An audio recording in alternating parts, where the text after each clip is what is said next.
Okay, so it's a Saturday and we have several different options we can do today.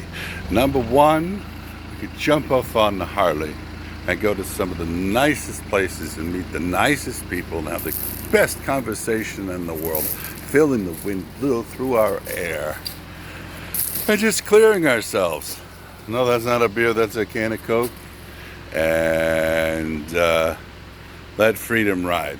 However, it's raining a little and the bike needs a wash. We could go to the gravel pit, but it's a Saturday and there's really nothing interested to talk about at the gravel pit, being all the men have the day off. So instead I decided to put a liftgate onto my 2008 Sterling that really wants to be a Mitsubishi, but it's a Sterling, it's a sweet riding truck. I'm very grateful to have it. And here is the liftgate that I got a very good deal on it and I'm very happy with it. However, it's a little rusty and abused, but you know what? You put a little time and material in it. I'm just out time and material, but I'll have something up to snuff. If you replace the right parts and not the wrong parts, you know? There's your back plate, and your back plate is going to be fastened directly up to the edge. You can see this with my hand. The edge, it'll be welded directly to the edge of your body here in various different spots. Some people do it every 6-8 inches. We'll have to see what I end up doing. With that, we need to remove the breadman step that it comes with. Pretty much that's universal for all trucks. And I kind of drew a painted line so you guys can see it of where it needs to be cut.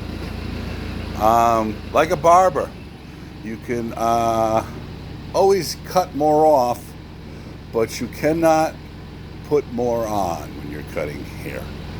So the steel that I'm very pensive about how much steel I take off this truck. So following it kind of cautious, so there could be several different cuts. The tools that I'll be using today will be a chintzy little torch tank that's supposed to be stood straight up in a cradle that it's been given in. However, it's a far distance away and I'm up there in years and don't feel like walking back and forth and don't have a boy or girl Friday to do this fetching.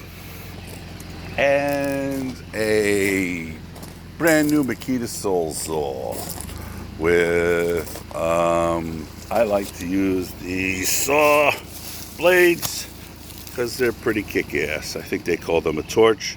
I'm kind of strong on tools and they seem to hold up to the abuse, and the Makita seems to be at the price point for the abuse that I give to the tools.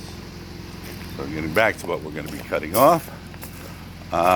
First thing you want to do, because this is the biggest pain in the ass in your life, is take your time removing all of your lamp couplers and removing your lamps. I'm not even going to use a torch when I take the lamp assemblies apart because I don't want these to burn.